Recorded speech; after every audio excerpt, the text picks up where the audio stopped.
හයි ඔන්න මමත් හීන් බෝවිටයා පවුඩර් එක ඔන්ලයින් ඕඩර් කරගත්තා.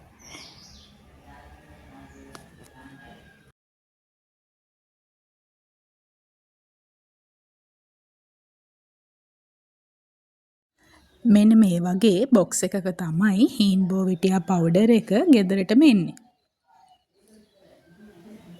නිතරම තෙල් කෑම එහෙම කන නිසා මමත් හිතුවා මේක පොඩ්ඩක් බීලා බලන්න.